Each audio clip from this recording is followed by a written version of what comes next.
तो मैंने एक कॉमेडी स्किट लिखा था। यहाँ शायरी कुछ ज़्यादा हो गई, मुझे लग रहा है कि आउट ऑफ द बॉक्स जा रहा हूँ। तो ये मेरी यूनिवर्सिटी की कहानी है।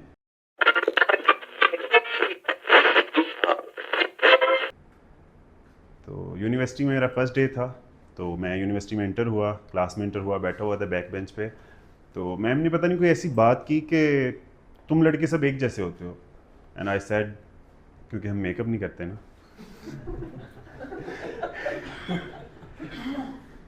एंड शी सेड, नहीं मैंने देखा है लड़के भी ये मतलब पार्लरों में जाते हैं, ये सब करते हैं।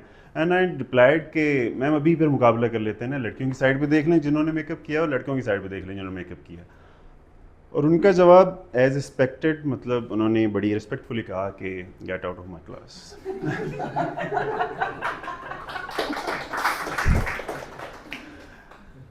उसके बाद फिर पहले दिन ही क्लास से बाहर निकला तो हमारा जो डिपार्टमेंट था ना वो ऐसे था कि इर्द गिर्द सारी क्लासरूम होते थे और सेंटर में एक पार्क सा होता था। बाहर निकला तो कोई स्टूडेंट नहीं, कुछ नहीं, बस एक लड़का बैठा हुआ था नीचे बेंच पे।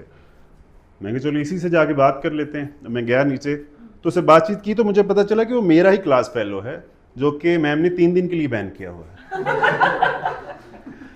मैंने कहा इससे तो फिर दोस्ती हो सकती है कि हमारे टाइप का बंदा है। आप कितने दिन के लिए गए? मैं तो एक क्लास के लिए हुआ था, कुछ ज़्यादा चाह रही।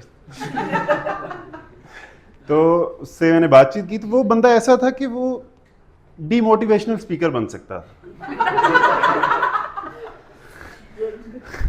उसे हर चीज़ में नेगेटिविटी नज़र आती थी। उसका कोट है कि हारने का मज़ा तब आता है जब सारे आपकी जीतने का वेट कर रहे हैं।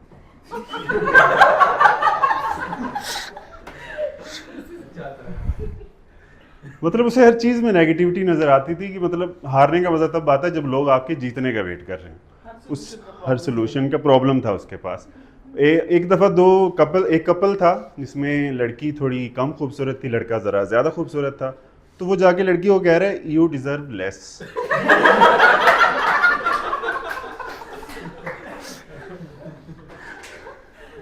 उसका मानना ये था कि अगर उसने कोशिश करनी शुरू की तो कोशिश करने वालों की भी हार होना शुरू हो जाएगी। तो वो बहुत ही मतलब इस तरह का बंदा था। उसके बाद कुछ दिनों मतलब 1 साल गुजरा तो मुझे यूनिवर्सिटी में एक लड़की बहुत पसंद आई। वो इतनी खूबसूरत थी कि मैंने खुद को उसके लिए रिजेक्ट कर दिया। मैं इसको deserve, obvious she deserve more. तो मैं फिर क्या करता था, उसको इम्प्रेस करने की कोशिश करता रहता था। अब मैं ज़्यादा कुछ तो कर नहीं सकता था। मैं फिर जब मेरी सीनियर थी तो मैं जब वैसे क्रॉस ओवर होता था या कुछ भी तो मैं उसको सलाम कर देता, अस्सलाम वालेकुम। तो वो रिस्पेक्टफुली आगे से जवाब देती वालेकुम सलाम। तो एक दिन ऐसे ही मैंने सलाम किया तो कहती तुम्हारा नाम क्या है? मैं तो कुछ सेकंड के लिए अपना नाम ही भूल गया। मैंने कहा आमिर। कहती चका। वो पूछ ले हमसे हमें किस बात का डर है, तो कल किस बात का डर है, अगर वो पूछ ले हमसे। तो उसने कहती कहाँ जा रहे हो? मैंने कहा कैंटीन जा रहा हूँ, मुझे कुछ खाना है। तो पिज़्ज़ा खाओगे? मैंने कहा हाँ, लेकिन कैसे? कहती मैंने ऑर्डर किया है, पार्क में आ जाना 10 मिनट में। मैं कहा यू नो मी? कहती 150 दफ़ा तो सलाम कर चुके हैं मुझे। तो फिर पार्क में गए, हमने बातें शातें की और और उससे कन्वर्सेशन के बाद मुझे एहसास हुआ कि शी इज़ एक्सट्रीमली रिच। मतलब इतनी रिच कि उसको गुर्बत ही समझ नहीं आती थी। उसको लगता था कि पैसे तो सबके पास होते हैं, हो सकता है किसी को इस्तेमाल करने ना आते हैं। तो उसने एक कहानी सुनाई कि उसके रैंडम उसके पास एक ऑडी कार है जो कि रिसेंटली उसके पापा ने उसको बर्थडे पे गिफ्ट की थी। और मैं कहा ये तो बहुत बहुत ही way out of my league चल रही है। तो उसके बाद उसने कहा कि हम शॉपिंग पे चल सकते हैं। मैंने कहा हाँ व्हाई नॉट। तो उसने बोला कि नेक्स्ट डे, अगले दिन मैं शॉपिंग पे गया तो उसने एक शॉप से 1 लाख की शॉपिंग की। और मेरी आंखें तब खुल गई कि वो सारी शॉपिंग उसके कुत्ते के लिए थी। मैंने कहा ये कुत्तों वाली जिंदगी इज नॉट अ जॉब। उसके उसके बाद मैंने आज तक किसी को नहीं कहा कि भाई तेरी क्या जिंदगी है, कुत्तों वाली जिंदगी जी रहा है। लाइक आपने ये इट्स वे बेटर, कुत्ते के लिए लाख की करी, मेरे लिए कितने की? I deserve more.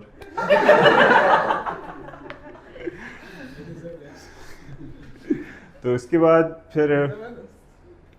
हमारी बातें होती रहती थी, हमारे काफ़ी क्लोज ताल्लुकात हो गए, हम मूवीज़ वगैरह देखने जाते थे। मतलब सब कुछ हमारा अच्छा चल रहा था। उसके बाद एक दफ़ा मैं गांव चला गया अपने, तो कुछ एक हफ्ते के बाद वापस आया, तो उसने पूछा कि मैंने उसको बोला कि मैं बाइक ख़रीद रहा हूँ, तो कहती बाइक कौन सी खरीद रहा हूँ? मैंने कहा औकात अनुसार CT70। कहती तुम YBR क्यों नहीं ले लेते? मैंने कहा YBR ले तो लेता, लेकिन लैक ऑफ मनी का वर्ड सुना है आपने? फिर उसने कहा कि कितने के मतलब पेमेंट तुम्हारे पास है? मैंने कहा 80,000 है। तो कहती 80,000 है, चलें आप मुझे दे दें, तो आप जॉब पे होंगे तो मेरा ड्राइवर आपको ना बाइक डिलीवर कर देगा। मैंने कहा ओके ठीक है। तो मैं जॉब पे था, उसका ड्राइवर आया, उसने मुझे चाबी दी। चाबी यामाहा YBR 150 की थी। I was just surprise and shocked and happy. सारे इमोशंस वो जैसे राजपाल यादव के आते हैं ना, सारे इमोशन मिक्स हो रहे हैं, मैं कंफ्यूज हो रहा हूँ कौन सा इमोशन पकड़ना है। तो उसके बाद कहता है अभी रुको, अपना अकाउंट चेक करो। I just check the account, 80,000 were reversed and bike for me, for gift में। तो उसके बाद में बहुत है, हम फिर साथ में घूमते फिरते थे। फिर मैं गांव गया 10 दिन के लिए, 10 दिन के बाद वापस आया, तो उसके ड्राइवर से पता चला कि उसने मुझे कार्ड दिया कि उसकी शादी है next week. Oh no. I just again confused. I know she deserved better, but at least बताना तो चाहिए था. So I just fell down on a bench and just thinking. फिर मैंने कहा प्यार मोहब्बत अपनी जगह, शादी का खाना अपनी जगह. तो मैंने फिर अपने उसी दोस्त को साथ लिया, डिमोटिवेशनल स्पीकर. तो शादी हम वो हर सिचुएशन में कुछ ना कुछ ढूंढ लेता था. अब हम जा रहे हैं शादी में उसकी गाड़ी में, तो वो कह रहा है कि यार उसके दांतों में गैप था, इतनी भी प्यारी है.